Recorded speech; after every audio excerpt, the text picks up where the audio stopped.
浮雲喺度再一次提醒各位聽眾，本人做呢個節目只係提供資訊，我唔結緣，唔捉鬼，唔收學生，唔教同學，唔提供問事。歡迎收聽佛學擺渡人，我係仁業。浮雲師兄你好。你好啊，仁業大師。喂，今次呢，就我哋有一個有一個新班喎，咁啊諗住就揾下你，咁啊大家講一講咧呢一個新班同埋呢個儀軌入邊有啲乜嘢嘅殊勝啦，咁啊就想都同大家咁耐都冇傾偈啦，都有成差唔多2、3年啦，咁我哋就係咯，同大家再傾下偈啦，係嘛？首先要感恩師兄先啦，即係感恩師兄慈悲啦，又為我哋咁多同修啦，係編排呢個新即係嶄新嘅儀軌啦。咁啊，我都略略睇過下嘅。哇！呢個儀軌真係好犀利下喎，師兄你講俾大家聽下啦。由我講下俾大家聽啊，唔係喎，咁我想問你啦，喂，咁其實嗱，我哋即係學佛咁耐啦，咁我想問一問你，大家當傾偈啦。最主要點解我哋學佛啊？咁我哋學佛嘅目的係乜嘢啊？嗱，即係你嘅教導底下咧，我就係一定係答了義嘅。咁如果要去了義，我哋通常一般嚟講就點樣了義法先？就我哋唔好講到密宗啦，一般我哋即係講顯宗嚟講，我哋要了義，咁就要點樣？咁同埋有啲咩方法呢？即係我哋要覺醒啦，係咪？覺醒咗之後，就希望可以能到得到佛菩薩嘅接引啦，就去到淨土咯。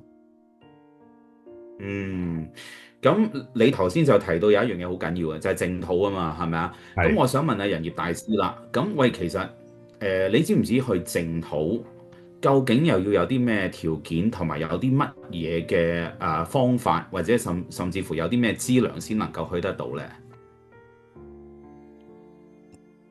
就係要積聚，好似你講咁，要積聚足夠嘅資糧咯。多行善，啲咩資糧？福德資糧。福德資糧。咁但係我想問你啦，喂，咁其實而家你知啦，嗱，又講緊呢個赤馬紅羊，又九運，咁甚至乎成個大社會又打仗，經濟又唔好，咁你要積聚資糧都係要靠金錢噶嘛？咁你有啲乜嘢方法？如果冇金錢，咁你點樣去積聚資糧啊？甚至乎你自己嘅3餐都唔溫飽，有機會就可能亦受災當中，咁你點積聚資糧啊？即係唔好首先講話去念阿彌陀佛嗰樣嘢先啦。你淨係講話即係去所謂嘅一啲生活嘅基本條件，你都冇辦法去幫到自己，咁點算呢？咁你點去修行啊？係啦，如果係你講喺呢方面咧，即係喺現世嚟講咧，我覺得藥師佛就幫到大家啦。咁我就想問一問啊，仁業大師先喎。咁嗱，即係我哋之前咧都有講過好多唔同嘅法門啦。係嗱，咁其實我哋之前亦有好多集都講過藥師法門啦。咁我想問你，點解你覺得藥師法門咧，你會推介呢？主要嚟講，因為佢又能夠幫到現世嘅安樂啦，又能夠治病啦，幫我哋係咪？咁幫我哋係令到我哋可以喺現世嚟講唔使咁多擔憂啦，係咪啊？即係已經你嘅溫飽好啦，咁你咪可以好好地去學佛咯。其實你講到有一樣嘢好緊要啊，就係話我哋唔好病啦，咁甚至乎咧有呢個資糧啦，咁即係話可以安穩啦。你要安穩，不在乎，即係不外乎一啲我哋講可能即係生活穩定啊。咁你生活點穩定啊？咁你一定係就係話可能金錢上有足夠啊，你有足夠嘅食物啊，各樣嘢啊咁。咁其實咧頭先我哋咧都講過啦，喺而家呢個咁嘅大社會入邊，你能夠得到安穩係第一樣嘢。即係你今日出咗門，你能唔能夠翻到屋企？其實呢個已經係一個好大嘅問題啦，嚇！咁多天災人禍啊，咁多我講嘅一啲嘅就算係講人為嘅災禍都係啦，嚇！咁再嚟啦，喂，咁我哋即係要揾到錢翻嚟，咁我哋先能夠可以安穩，我哋先能夠可以去學佛，咁甚至乎先能夠去做咩啊？布施啊嘛，係咪啊？其實咧喺我哋好多集嘅節目之前都有講過㗎啦。其實有某幾位佛菩薩咧，正式喺我哋呢個顯宗入邊，甚至乎喺我哋嘅中國人嘅佛教入邊咧，其實咧有好多人唔知道佢哋係財神嚟㗎。咁而其中咧，我哋之前有講過有準提啦，有觀音菩薩啊，甚至乎某啲個道母啊、蓮花生大士又得啊。但係咧，最多人講咧，甚至乎咧最多感應咧，其實咧就係我哋講嘅藥師佛啊。嗱，咁我哋通常嚟講，一聽到藥師佛啦，好多時候都會有兩個概念嘅，一就係乜嘢咧？就係俾你求一啲福，同埋一啲我哋講求壽啊。二就係幫你即係話去除一啲病啊咁啊。咁啊，我啊想問一問你啦，仁業大師。咁啊，根據藥師經入邊嚟講咧，如果你念藥師佛咧，佢能夠幫助你免去九橫。嗰九橫係乜嘢嚟咧？嗰九橫咧就應該就係得病無醫或者係唔醫啦，就即係意思就話，即係可能你喺求診嘅時候咧就缺乏藥物啦，或者遇到庸醫啦，或者係食咗錯誤嘅藥物，咁呢樣就係第一樣啦。第二樣咧就係叫做黃髮豬祿，就係即係話受咗呢啲刑責咯，係咪咁講？應該係咪咁意思啊？即係你唔會去犯到一啲我哋講嘅官非啊，而令到你可能會受傷害啊，會受官非啊，俾人捉啊，甚至乎黃髮豬祿咧，其實即係話即係以前我哋講可能要斬頭啊，或者有啲我哋講刑責啊咁咯。咁跟住應該就係非人奪精氣，就即係可能係喺即係話講緊係我哋如果喺個生活度好放縱嘅時候咧，咁喺嗰啲酒色財氣嗰度咧，就導致到自己精神會衰弱啊，或者係俾一啲鬼魅啊，即係啲非人咧奪咗我哋嘅精氣神啊。咁到四咧就係應該係火焚，就係即係話俾火燒死啦。五就係水溺啦，浸死啦。六就係墮崖啦。咁即係話有啲危險嘅高處都會墮落，令到佢死亡啦。第七應該係毒蛇猛獸，即係話俾毒蛇猛獸會係咬死都唔定。咁到八就係邪術詛咒，就即係俾一啲巫術啊或者鬼神咧就係詛咒啦。到第九咧就係飢渴，即係會係係一啲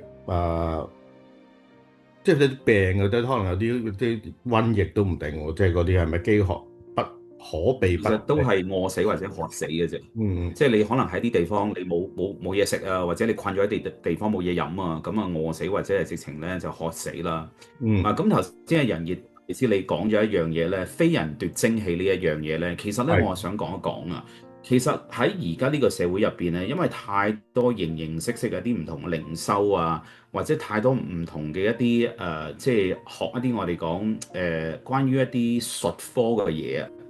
咁好多時候咧，我哋以前咧就會可能咧聽到就你可能咧你好放日，咁你即係可能即係有啲好好糜爛嘅生活，咁你就會惹到呢啲非人。但係而家嚟講咧，呢個跡象咧普遍咗好多嘅。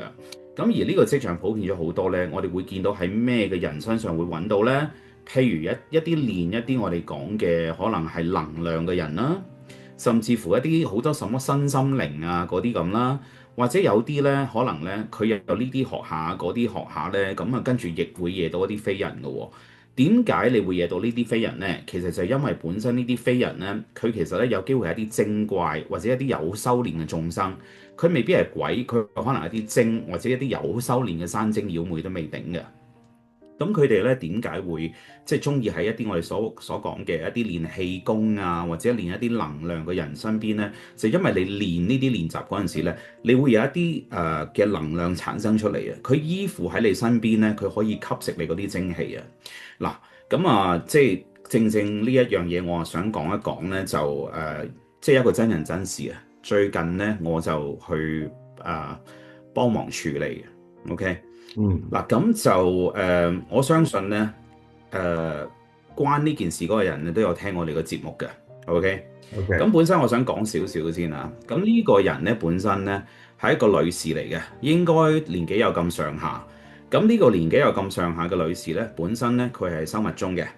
修紅教修咗好多年嘅，OK，咁啊亦係跟住一啲大嘅寧波車，咁但係咧就本身佢又學埋一啲我哋所謂嘅古靈精怪嘢嘅。嗱，真係唔好意思啦，你聽我節目我都係要咁講，學佛就唔應該去學什麼什麼去幫人官元神功啊，甚至乎幫人哋辦事啊，幫人哋呢呢路路啊，OK？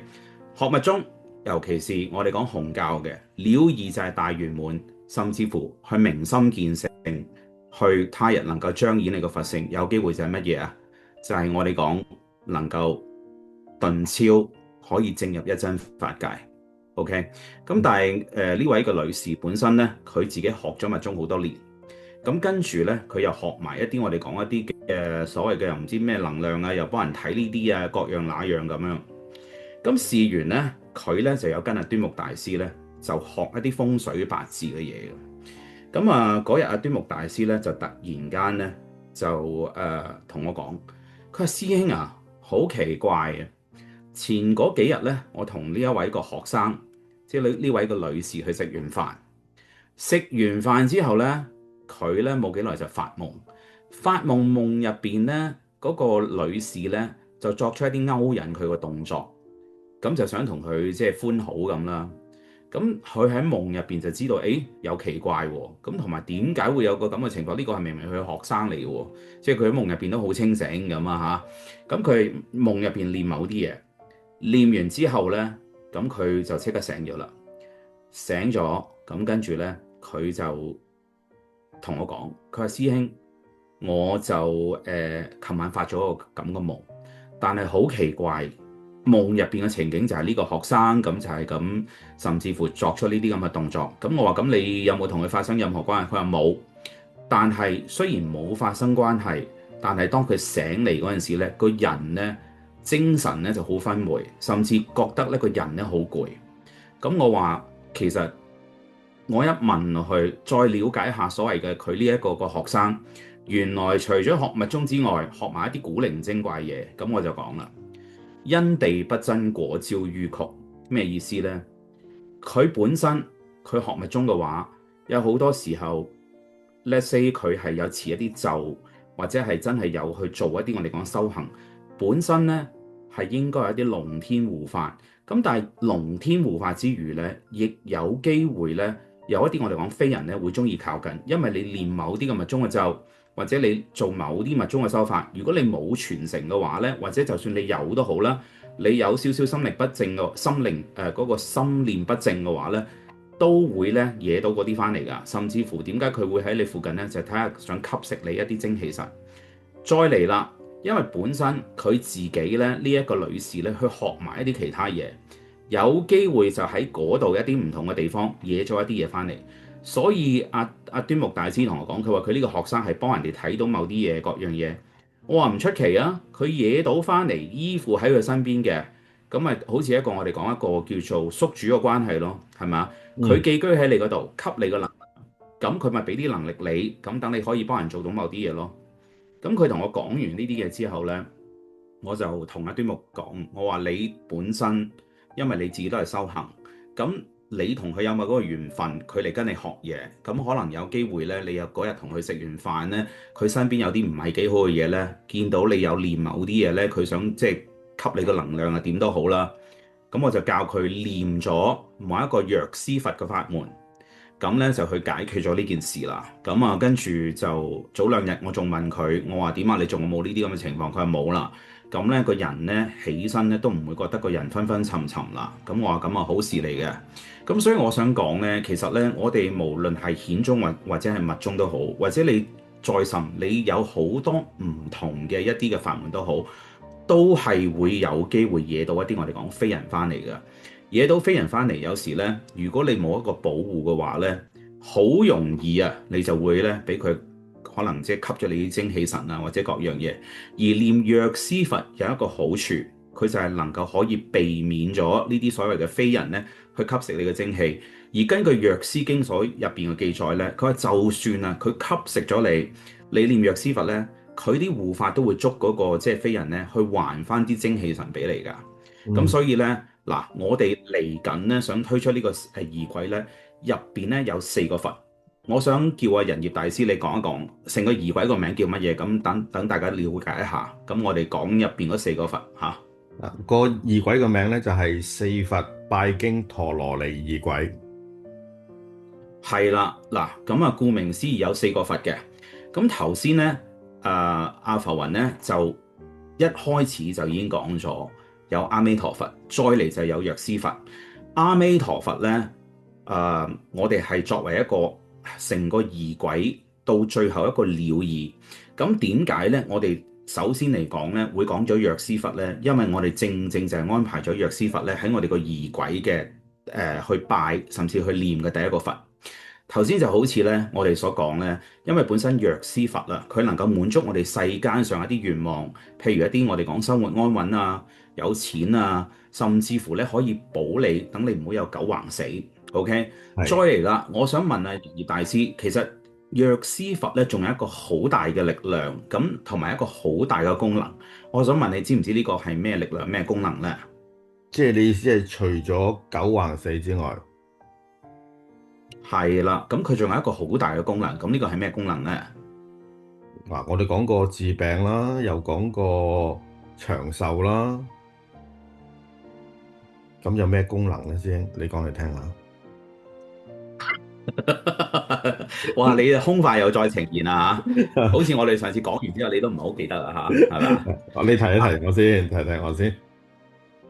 如果即係我哋修行當中，係總係會有機會咧，會破戒噶嘛，係咪？係咁藥師佛咧，佢有一個力量咧。如果你睇藥師經，佢入邊嘅12個大願有講過，甚至乎咧喺一啲唔同嘅一啲高僧傳入邊都有講過。咁就係話，如果你破戒，你念藥師佛嘅法門，佢能夠可以還你清淨。點解呢一樣嘢咁緊要呢？嗱，因為頭先我哋講過咧，如果我哋個終極目標係要去極樂世界，有好多時候咧，你必須要福慧雙修。咁與此同時咧，我哋要點啊？要收埋戒定慧。戒就係你第一個我哋嘅規範。如果你戒行唔清淨咧，對你他日去往生或者進入去西方極樂世界咧，係有一個極大嘅影響嘅。甚至乎咧喺嗰個我哋講觀經入邊咧，佢亦講過，即係阿彌陀佛釋迦牟尼佛講阿彌陀佛觀經觀無量壽經嗰度有講過。佢話：如果你念佢10念咧，你就能夠往生啊嘛。甚至乎咧，佢話咧，你念佢10句啊嘛，係咪？係。但係佢亦講咗一個，除咗呢個五逆，即係五逆罪之外，即係如果你犯咗五逆罪，咁咧我哋就會係你一個障礙啦。OK，咁嗱，我哋等一陣先慢慢講嗰五逆，甚至乎講嗰個障礙，我哋如何解決？但係我想講翻藥師佛嘅法門咧，其實藥師佛啊。喺我哋嘅漢傳入邊嚟講，甚至乎大乘佛教嚟講咧，係經過釋迦牟尼佛嘅金口講咧，就係話，如果你戒行唔清淨，你有犯戒，你就係用嘅咩方法咧？你除咗懺悔之外咧，你就係要念藥師佛。而當中咧，喺我哋講嘅上院法師傳入邊啊，即係我哋講一啲高僧傳入邊咧，曾經咧就有記載過一個咁嘅故事啊，有一個小乘嘅阿羅漢咧。佢就打坐嗰陣時咧，就嗰個神識咧就去到呢個兜率天彌勒菩薩嗰度啊。咁當時咧佢就同彌勒菩薩咧有一個對答啦，就問彌勒菩薩就話：哦，如果咧我哋咧即係話犯戒嘅話咧，咁應該咧即係有啲咩方法可以解救啊？咁彌勒菩薩咧就同佢講：佢話如果你係大乘嘅話，大乘佛教，你係修大乘嘅話咧，你就可以念東方世界藥師琉璃光如來同埋佢嗰個法門啊，就會藉住你念藥師佛佢個本願咧，同埋咧你去稱佢個名號咧，將你咧嗰個戒行咧可以叫做歸還淨戒啊，幫你潔淨翻啊。咁同埋咧，根據咧即係5500佛名經入邊都講啦，佢話若稱彼佛名者，彼佛即係講我哋講藥師琉璃光如來啊，佢一切殃罪悉皆除滅。所以就係話咧，點解啊？我哋而家所謂嘅一啲現代嘅學佛人啊，好多時候咧學咗佛好耐，甚至乎咧我哋咧即係話啊，即係好想咧即係有一個目標就係了義。點解你去唔到？甚至乎你見到咧而家修行嘅人多，去到極樂世界嘅人少咧？第一，福慧冇雙修，第二就係話咧佢戒行嗰度有問題。所以咧就點解我哋嗰個四佛拜經陀羅尼儀軌咧？我安排咗4個佛喺入邊咧。第一個佛係藥師佛咧，就係希望能夠幫我哋一啲世間嘅人去處理佢一啲生活上啊，甚至乎我哋講呢一啲戒行上啊，或者咧甚至乎有一啲我哋講嘅九橫當中一啲非人啊，因為佢入邊咧亦有講過，就係如果你念藥師佛咧，譬如人哋要詛咒你啊，或者人哋一啲叫做一啲放一啲蠱毒啊、邪術咧，佢都可以同你回遮㗎。同埋另外一樣嘢咧，我哋成日講到咧，就係話呢個叫做紅陽赤馬紅陽啊，一啲天時嘅轉變，或者我哋而家成日講有好多個什麼日食月食咧，其實你念藥師琉璃光如來佢個灌頂真言或者佢個心咒咧，都可以幫你回遮呢一啲惡事㗎。其實我想問你啦，你有冇聽過即係話以前咧，我哋中國人咪講咧，有啲大嘅天災人禍啊，或者一啲大嘅時代轉變啊，皇帝隕落咧，都會有什麼天狗食月啊、羅喉啊嗰啲咁，你有冇聽過呢啲啊？有啊，都有好多其實劇集都有睇到，佢都有搬翻出嚟有講呢啲嘢。係啦，咁所以咧，其實你念藥師佛。第一，佢能夠可以保你呢啲嘢咧；第二咧，佢可以幫你處理埋所謂嘅一啲我哋講嘅星宿變怪難啊，即係一啲星宿啊，一啲我哋講嘅一啲嘅天時引起嘅問題啊，甚至乎咧，因為咧藥師有12願，而佢嘅延伸咧就係因為藥師咧有12個藥叉大將，而呢12個藥叉大將咧其實就係守護我哋12生肖嘅。所以如果我哋譬如咧 say 你今年啊，或者你係幾時有犯太歲咧，你念藥師佛亦係非常之相應㗎。咁樣師兄係可以試俾我哋聽。好啦，咁我哋喺度講第二個佛咯。喺我哋講第二個佛之前咧，我都仲想講多一樣嘢。嗱，有好多人咧，其實咧，以為藥師呢個法門咧好簡單啦，其實絕對唔簡單㗎。咁同埋咧，我之前咧喺山水浮雲啊，都已經講過幾次嘅，就係話咧，我哋法脈入邊咧一位嘅師叔伯啊，咁咧就係專修藥師呢個法門。就係念呢個藏傳嗰個藥師咒，即係嚟緊我哋個儀軌，我哋都有呢個咒，我哋會再傳嘅。咁嗰個真人真事係乜嘢咧？就係話當時咧，即係嗰個年代啊，70、80年代，佢哋好興咧，所謂咧就係去一啲唔同嘅師傅度踢館。咁有唔同嘅派別咧，好中意去唔同嘅一啲嘅館度踢館啊，咁啊試你功夫咁。咁我記得呢位師叔伯咧就曾經同大家講過，佢話當時咧就師公咧就唔喺佛堂，咁但係咧就有一位所謂嘅學一啲法科嘅師傅咧，就帶住一個女仔就上咗去佛堂嗰度，咁咧就話聽聞師公咧，因為嗰陣時去馬拉嗰邊咧，同人解過好多降頭，甚至乎咧幫咗一啲好多受一啲邪術嘅人咧，幫佢哋解除咗。咁佢就聽咗之後咧，咁佢就想過嚟試下師公嘅一啲嘅我哋講嘅個法力啊咁啦。咁同當時嗰位師叔伯講，佢話嗱，呢個女仔咧，我就落咗啲嘢落去，我就想睇下你能唔能夠請你師公，即係如果我哋講，我就叫師公啦，嗰位師叔伯就叫師傅啦嚇。咁可唔可以請你師傅出嚟嚇去解啊咁？咁當時我記得嗰位師叔伯就講，師公就唔喺個佛堂嗰度啊。咁佢就即係頂硬上啦。咁嗰個即係師叔伯就同嗰個師傅講啦，即係嗰個法科師傅講，佢話嗱，我就學藝不精，不過我就即係試一試啦，我盡量啦咁跟住咧就同佢持藥師咒。咁一持藥師咒咧，持咗冇幾耐就見到嗰個女仔咧，佢帶上嚟嗰個女仔開始嘔啊！嘔咗好啲一啲好污糟邋遢嘅嘢出嚟，嘔完之後咧，個人就舒服好多啦。咁而嗰一個嘅法科師傅咧就講一句，佢話承讓啦，知道你哋呢個法門真係有功夫。咁跟住就帶咗個女仔走。咁跟住咧，嗰位嘅師叔伯就一額汗啊！佢話哇，真係好彩，即係個法脈殊勝，同埋咧我哋傳落嚟咧有嗰個傳承力，佛菩薩同埋藥師佛，甚至乎歷代祖師嘅加持。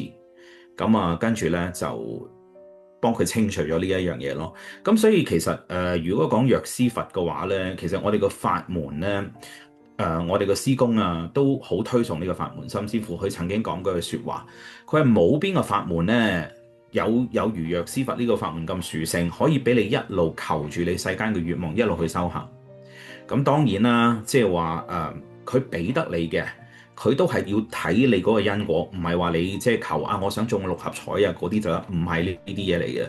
但係如果你譬如話，我想有一個即係生活個安穩，我希望有一份好嘅工作，甚至乎得到佛菩薩嘅庇佑，等你有咁嘅福德資糧去修行呢，其實呢，藥師佛呢都係一個非常好嘅選擇，甚至乎喺藥師經入邊呢，亦講過。就算你想去他日去呢個極樂世界，你又可能未決定住，但係你念藥師佛咧，佢到時都有八大菩薩嚟咧，隨你嘅願送你去呢個西方極樂世界，或者係藥師琉璃光嘅世界咁嘅喎。咁所以就點解我哋呢個儀軌入邊，第一個就擺藥師佛喺入邊咧，就係幫大家，希望你哋可以生活安穩，同埋咧再嚟咧，等你哋咧可以息災，跟住。等你哋如果有啲戒行破咗之後，幫你哋還復清淨，甚至乎咧，等到你哋咧，即係如果有病嘅話，亦可以咧去幫助你哋醫病咧。咁跟住咧，先至咧去慢慢進入下兩個佛同埋第三個佛，即係我哋講到最後嗰個阿彌陀佛嗰度咁嘅。OK 嗱，咁我哋就講咗藥師佛啦。咁啊，想問一問啊，仁業大師，頭先我哋咪講過嘅。觀經嗰度咧，佢咪講過五逆罪嘅。嗰五逆罪係邊五逆罪咧？五逆罪啊，應該係殺父、殺母、殺僧、破和合，係咪啊？我仲講爭咗一個，係咪先？除非唔係一定係啦，上次我哋已經講過一次，你都可以，你都冇寫低冇。有㗎，但係梗係你又要補充下㗎嘛，我梗係要留翻個俾先。殺父、殺母、殺阿羅漢、出佛身血、破和合僧。係啦，出佛身血。殺父同殺母，我哋就好容易理解啦。係殺阿羅漢。佢除咗可以解作，就係話你去殺一啲有修行證咗阿羅漢嘅僧人之外咧，其實有一啲佛教嘅譯咧，佢亦譬如咧一啲女士墮胎咧，都係叫殺阿羅漢㗎。嗱，咁當然啦，呢一個咧就點解會由呢一度衍生出嚟話殺即係墮胎都係咧？咁其實有唔同嘅派別，有唔同嘅講法，但係其中咧以浮雲所了解咧，佢哋嗰個角度就係話，因為咧小朋友佢一出世嗰陣時。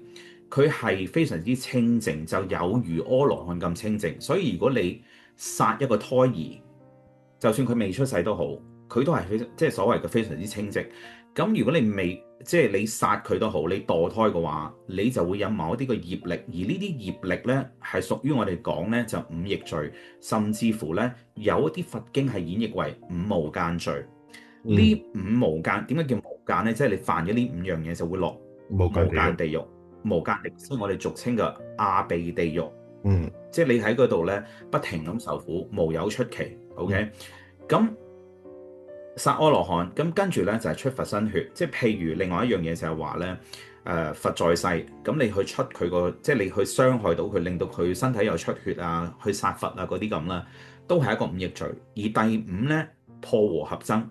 即係話一個修行嘅團體或者一個修行嘅地方，你去講是非，令到咧佢哋咧啲人咧唔和合啊，甚至乎咧你見到一啲嘅僧團啊，一啲修行嘅人咧，你去幫佢哋分裂啊，助長佢哋嘅分裂啊，甚至乎人哋勸你唔好咁，你仲冥頑不靈咧，你又唔接受人哋嘅善意勸諫咧，咁呢一啲咧都係屬於叫做破和合僧㗎。就算好似即係話有時而家你演變成一啲比較現代啲嘅講法，你去一啲佛堂度，你又講下呢啲人嘅是非啊，或者你又講下呢啲唔好，嗰啲唔好啊，咁而令到咧嗰啲人咧可能咧有拗撬，甚至乎咧對於嗰個嘅佛堂或者嗰個嘅僧人失去信心，咁呢啲都係唔好，都係破和合僧㗎。OK，其實如果你覺得嗰一樣嘢，即係譬如嗰個唔係咁好嘅話嘅，即係譬如你 let's say 你發現嗰個 let's say 嗰個佛堂或者僧團，或者你係覺得佢呃人啊，或者係真係有咁嘅原因嘅話，係，咁你可以咧就提嗰個人，你話你去自己去注意留意，咁但係你就唔好講一啲説話咧去分化人哋啊，即係唔好講是非啊，明白。要講一啲我哋真係嘅你有真憑實據，你係能夠指得出嘅嘢咧。方為咧就係叫做咧如法，如果唔係嘅話，你就好容易犯咗呢個叫做破和合僧嘅罪啦。明白。得啦，係嗱，咁講到呢度咧，頭先我哋就講啦，好多我哋而家嘅漢傳弟子啦，甚至乎有時有好多人都，我之前都有講過，密宗都係其實咧有好多人唔知道，其實彌陀嘅法門咧，其實係有深有淺啊。除咗我哋講個九品蓮台之外，仲有講乜嘢啊？即係仲有講呢個凡聖同居土啊，方便有餘土啊，最後係乜嘢啊？常寂光土啊，諸佛所在嘅地方。所以咧，修密法我哋有一啲彌陀法咧，可以俾你去得所謂正入去嘅地方高啲。OK，咁而冇嘅話，好似一般嘅漢傳弟子咧，咁佢哋都會靠咩啊？一心持念彌陀，希望他人能夠去到極樂世界。但係話說回來，如果你有呢五逆罪嘅話咧，甚至乎你本身唔好講到五逆罪啦，你歷生有一啲嘅業報，令到你根本咧就係冇辦法去修行嘅話，咁又點算呢？所以咧，點解我中間咧我就安排咗咧有兩個佛同埋兩條佛就喺入邊，而呢兩個佛咧就係咧阿閦鞞如來，即係我哋講嘅不動如來。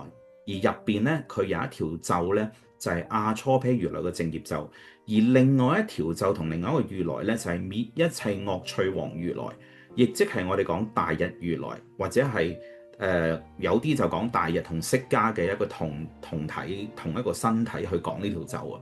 不過一般嚟講咧，就係叫做大日如來啦。OK，係。咁而呢一個嘅大日如來，佢入邊有一條咒就叫做滅一切惡趣王如來陀羅尼。嗱，我就想問一問啦，仁業大師，係阿閦鞞如來呢個淨業咒同埋呢個滅一切惡趣王如來嘅陀羅尼咧，佢係喺根據我哋佛經喺邊度出嚟，甚至乎係有啲咩依據咧？點解你覺得我哋要念呢兩條咒咧？喺邊部佛經出嚟？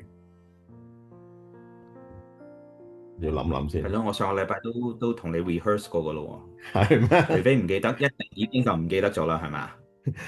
係咪嗰個大寶積經？除非唔係，一定唔係啦。又唔係，係拔濟苦難陀羅尼經啊！哦，釋迦牟尼佛係因為就係悲憫眾生，希望能夠拔濟眾生嘅苦難，希望幫佢哋滅除五無間罪等嘅業障。因為其實你要諗下就係話，你做咗呢個罪出嚟，你有因果之外咧，佢仲會產生一啲我哋講嘅業障啊。無論你係現生你嘅生活，甚至乎你要出世間你修行，佢呢啲都會成為一啲拖你後腳，甚至乎障礙你修行嘅嘢啊嘛，係咪？哦，係。咁所以咧就其實咧好多人咧就一般咧而家坊間成日講，哎呀我哋要滅定業啊，滅定業我哋就會諗到乜嘢啊？就係諗到地藏菩薩嘅滅定業真言啊嘛。係。但係其實根據釋迦牟尼嘅金口所講咧，喺呢一個拔濟苦難陀羅尼經入邊咧，係阿閦鞞如來呢條淨業咒，同埋滅一切惡趣王如來，亦即大日如來呢條嘅淨世咒，先能夠幫你點樣啊？可以滅定業啊！嗱，喺根據釋迦牟尼佛佢呢一本經入邊所講啦，佢阿閦鞞如來呢個淨業咒咧，佢能夠咧可以有一個淨化極重惡業嘅功效。佢第一可以幫你消除消業滅罪啦，第二咧佢可以幫你咧超度一啲亡魂啊，尤其是一啲下三道嘅亡魂。下三道係邊下三道啊？我想問你，仁業大師。地獄餓鬼，又留翻一個俾師兄講下嚟。點解你講咁多次你都會唔記得嘅？地獄餓鬼畜生，係嗱，家又攞俾師兄講。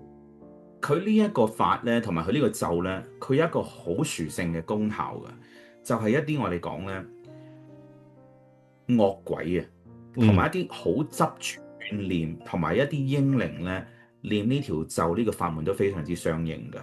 OK，嗯跟住咧，佢仲可以幫你消除一啲惡兆啦，即係譬如有時我見到突然間有啲烏鴉叫啊，或者發啲惡夢啦，咁佢呢個咒咧，亦有一個咧，即係好特別嘅功效，就可以保護你，等你唔好去即係受呢啲惡兆，就算你即係見到或者聽到啊，感受到佢都會令到你唔被影響啦。跟住啦，佢能夠可以保護自身，即係保護你啊，令到你都可以唔橫死嘅。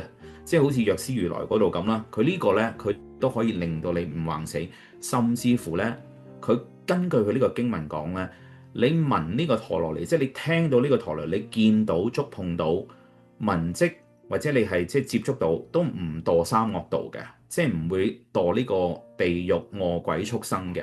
OK，咁所以咧，釋迦牟尼佛咧就為咗咧希望救度一啲眾生而去講呢個咒。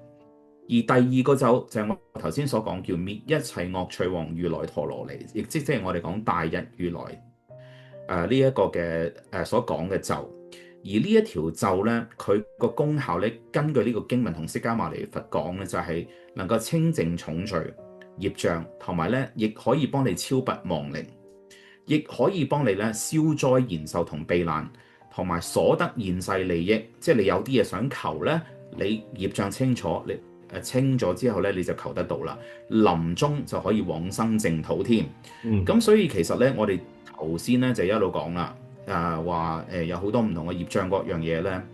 其實咧，根據釋迦牟尼佛嚟講咧，種種嘅業障，尤其是一啲好重嘅業障咧，嗰五逆甚至乎我哋十惡所做嘅嘢咧，如果你能夠誠心去持念呢兩個咒嘅話咧，佢就能夠可以幫你消磨咗。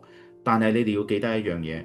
消磨唔係你諗你唔使死，或者你唔突然間嗰個病可能就咩事都冇，唔係嘅。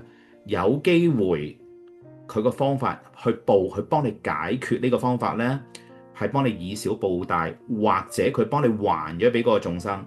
佢幫你還俾嗰個眾生呢，有時未必係你諗嗰樣嘢嘅喎，所以你唔好有 unrealistic 嘅 expectation。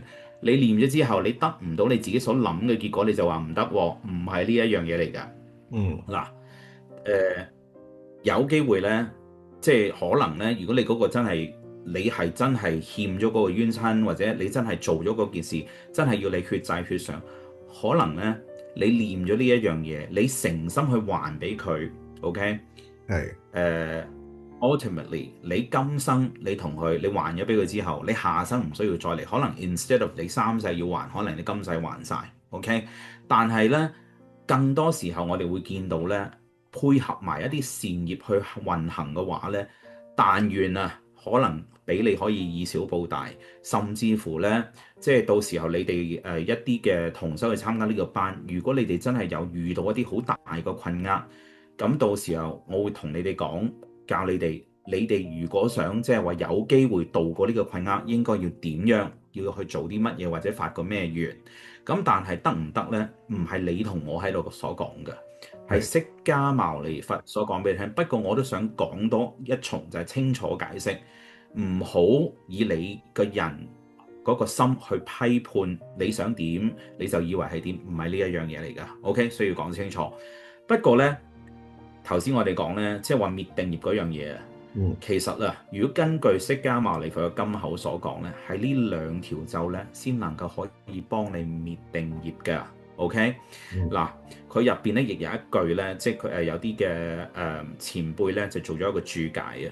佢話尤其是呢個滅一切惡趣王如來陀羅尼咧，佢話此咒乃大日釋迦為眾生滅除定業所說，行者雖有諸佛不懺之重罪，如能誠心發露懺悔，如法念誦，亦能消滅，命中隨緣往生嚴密淨土或極樂世界。OK， 照字面我相信大家都明白啦嚇，即係話佢話嗱，呢個就係一個俾我哋眾生去滅定業而為我哋講嘅。如果一個我哋講修行嘅人啊，佢有一啲諸佛不懺嘅罪，即係話哇，就算好多佛都冇辦法幫你懺悔到個罪，如果你能夠誠心發露懺悔，仲要如法念誦 ，OK， 亦能消滅 ，OK， 即係話如果你能夠去做呢幾樣嘢，咁你又可以誠心發露懺悔，懺悔就話你知道錯啦，你以後永不再犯。OK，唔係你諗住呢度懺悔念完，跟住你再做咁就冇事，絕對唔係呢回事啊！唔好自作多情。佢話咧，就如果你如法念誦，亦能消滅。咁你命中即係你死嗰陣時啊，能夠往生去嚴密淨土或者極樂世界。極樂世界就係阿彌陀佛嗰度啦，嚴係密淨土就係我哋講咧大日如來嘅淨土嗰度啦。OK，嗯嗱，咁所以咧，點解我哋個編排係咁咧？一就係等你哋現世安穩，處理咗你哋一啲障礙線、一啲災難線，OK，甚至乎你哋有啲戒行唔清淨。二啦，就係幫你哋用阿初披如來同埋滅一切惡趣王如來呢兩個咒語咧，去滅除你哋一啲定業業障，同埋與此同時咧，好多時候我哋人生有啲唔順啊、業力啊，或者有啲不如意嘅事，不外乎都係冤親債主。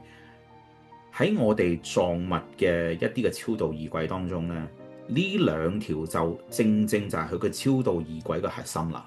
你見到什麼一啲7月嘅盂蘭節啊，或者我哋講清明啊，或者各樣咧，好多藏傳佛教嘅中心咧，都會收一啲超度法，而超度法入邊一定就係以呢兩條咒咧去為一個核心嘅。點解啊？因為咧就係釋迦牟尼佛所講金口所開嘅。與此同時，呢兩條咒都能夠幫助到一啲亡魂啊，一啲我哋嘅無論係先人又好，或者冤親債主都好，能夠幫助佢，等佢哋可以解脫往生去一個淨土，或者去下一期嘅生命。好多時候，我想再講一次啦，你去超度，其實係將佢拔除佢個苦況。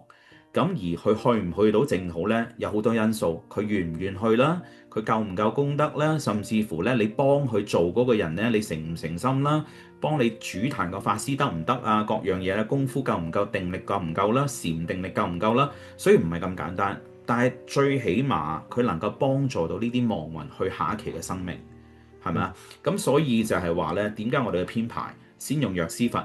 再嚟就用呢一個阿初披如來同埋滅一切惡趣王，等到你做完咗呢啲之後啦，跟住你念阿彌陀佛先會能夠事半功倍，你先能夠比較容易念到點啊？一心不亂，心不顛倒。如果唔係嘅話，你等一陣有呢個障緣，又可能令到你唔能夠集中，佢又喺側邊喺度 V 嗡嗡你嘅，或者你又俾一啲人咁啊，好似頭先所講嘅非人騷擾，你都唔能夠可以集中。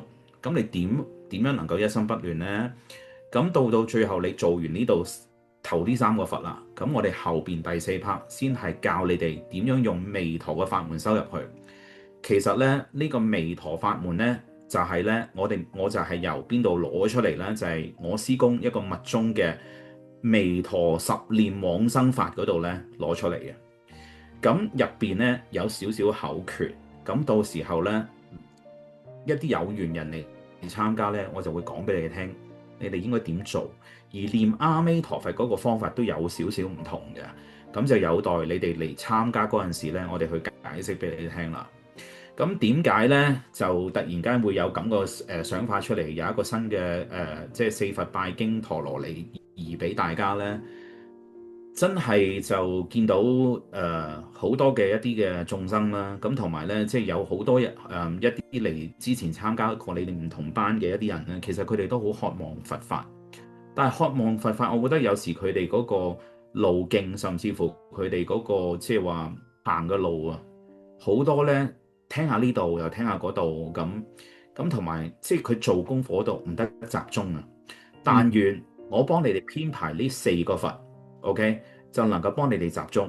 OK，咁如果你去到即係話念咗呢4個佛，最起碼佢可以你誠心做，甚至乎你能夠跟住咁做嘅話，佢能夠可以幫你解決無論你現世間或者一啲我哋講出世間嘅問題，甚至乎一啲鬼神障礙嘅問題、冤親債主祖先嘅問題。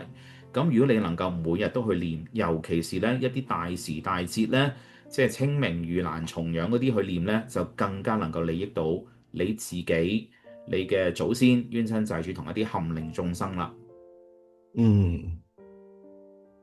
係啦，咁樣先得啊。咁即係就我哋聽咗師兄講啦，就介紹咗個儀軌嗰個編排嗰個背景啦。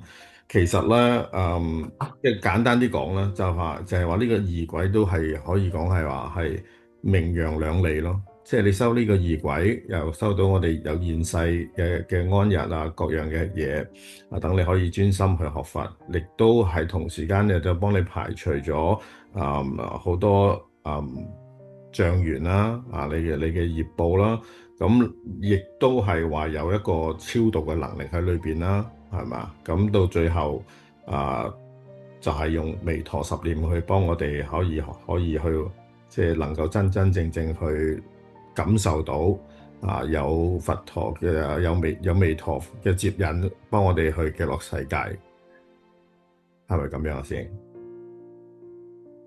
你話咧？我講咁除非唔係一定係啦，係咪啊？係啦，係咁啊就咯，係希望真係即係先，我想問翻先嗱，講講呢個儀軌咧，我哋就打算係喺4月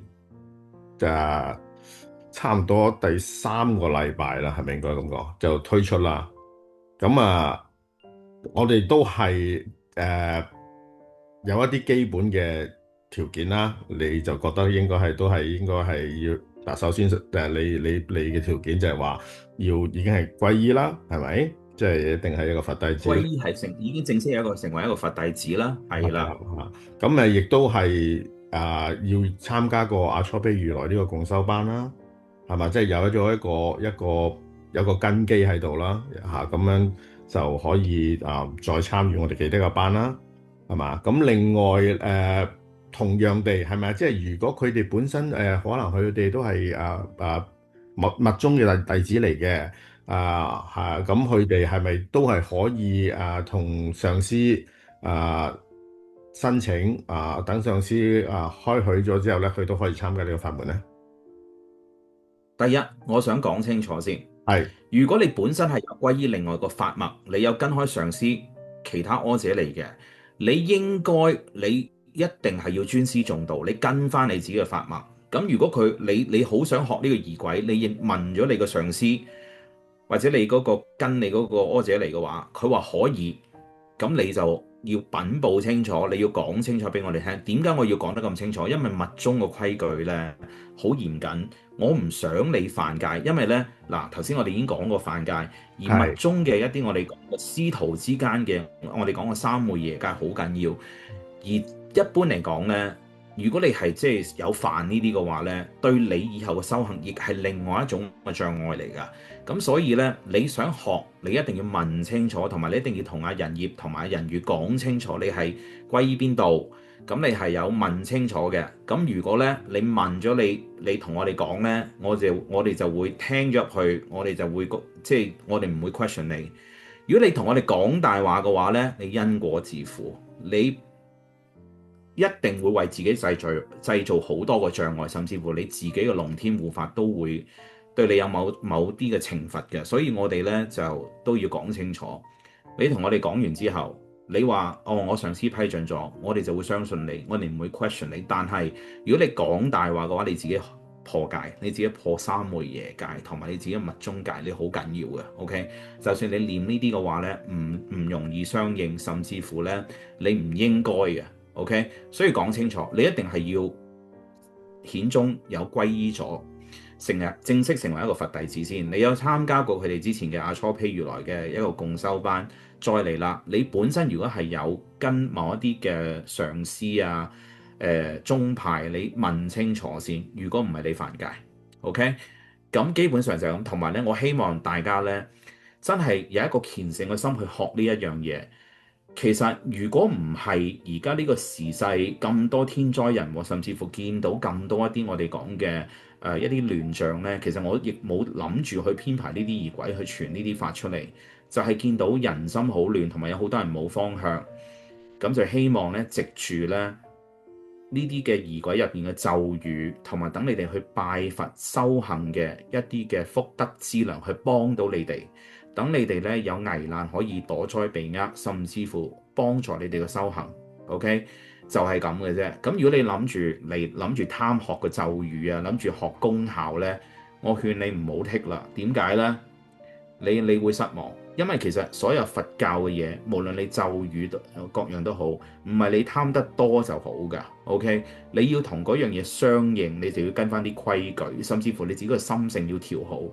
你心性唔調好嘅話呢，你個心念不正嘅話呢，你心歪嘅話呢，其實呢對你係冇益㗎。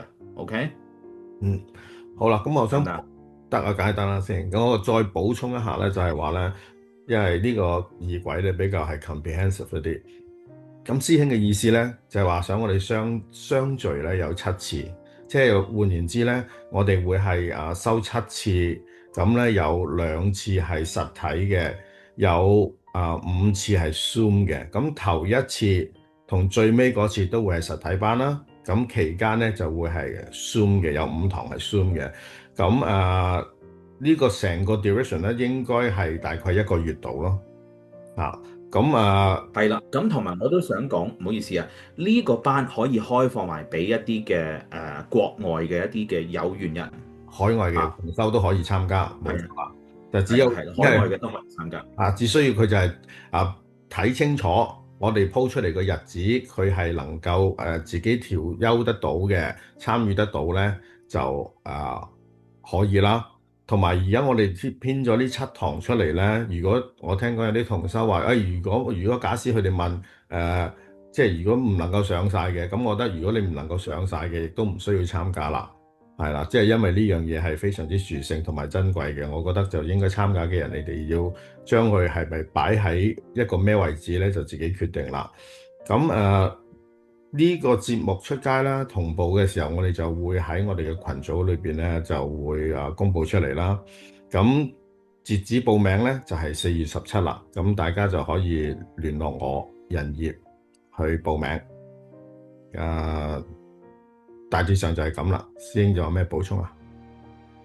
你講一講你個WhatsApp 電話俾大家聽一聽先啦，係啦。係96807363，係啦，就可以直接聯絡。好。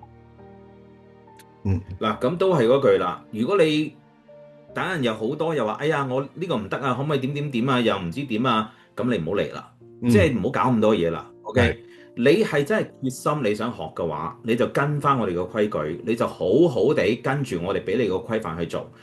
你等一陣又呢樣唔得，嗰樣唔得嘅話呢，咁就唔好啦。OK，嗱，都係嗰句，有好多浮雲而家傳出嚟嘅嘢呢，我暫時決定呢，都係有啲都係我淨係傳一次嘅咋。OK，咁好似上一次11面金剛同埋嗰個息災除障儀軌，我都講過，我都係傳完一次我就冇再傳啦。OK，咁呢個呢，我而家暫時嚟講呢，我俾嘅方便大家呢，我就冇嗰2個嗰個共修咁嚴謹，但係我都有我要求。咁我暫時都係諗住傳一次嘅啫。咁如果到時候佢哋再做呢啲共修呢，都係揾翻。如果你有參加過先可以做呢個共修噶啦。OK，就唔係話所有其他你即係可能以前冇參加過，你都嚟共修嗰啲，就唔係呢一樣嘢嚟嘅。咁希望大家就如果係覺得呢一樣嘢啱你，你又覺得可以遵守到我哋所講嘅規矩，你又覺得同你相應嘅話，你聽咗落去，你覺得歡喜嘅話，咁你就不妨嚟參加。OK， 不過都係嗰幾句啦。我哋開放俾唔同國家嘅人，你要 Zoom 上都得，不過就係話你跟翻我哋嘅規矩，跟翻我哋時間。與此同時，你一定要係一個皈依咗嘅佛弟子。OK，甚至乎咧，如果你有即係話密宗上師啊，或者你跟個法話，你要問準咗先。OK，咁你先好啦。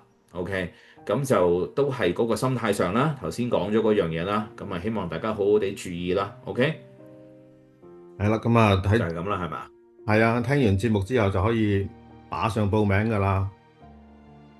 係，好似阿仁業大師啊，臨尾我哋講一講咧，你好似而家越嚟越犀利喎嚇！我見到你而家 IG 同 Facebook 咧，而家即係好勁喎，而家回復翻呢個大佬真身喎，係嘛？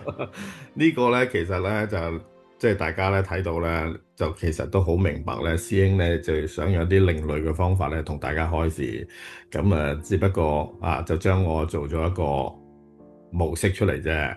其實所有嘅嘢，除非唔係一定唔係啦，我將你個以前嗰個樣回復翻啫嘛，即係嗰張相就係話你個大佬嗰個即係嚇成個大佬 feel 教父 feel 咧嗰張相啊，係啦，大家不妨上去 followers 嗰個 IG 睇下，以前人業大師佢未係大師之前，佢仲係江湖13刀嗰陣時，佢係咩樣咁啊？係咯，教父 feel 嚇。係啦即，係一隻手又戴一隻好巨型嘅玉戒指啊，又金鏈啊、Daytona 嗰啲啦，全部我係幫佢回復翻佢以前個樣嚟嘅。圖畫唔係重點嚟嘅，師兄寫啲字先係重點嘅，大家就可以去睇下嘅，真係係啦，係咯。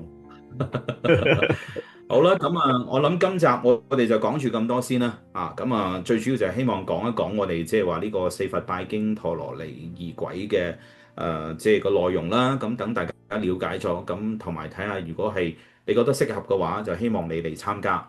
咁啊，就我哋之前講啲規矩啦。咁你覺得你真係遵守到你相應嘅話，咁你就揾下人業大師啦。OK。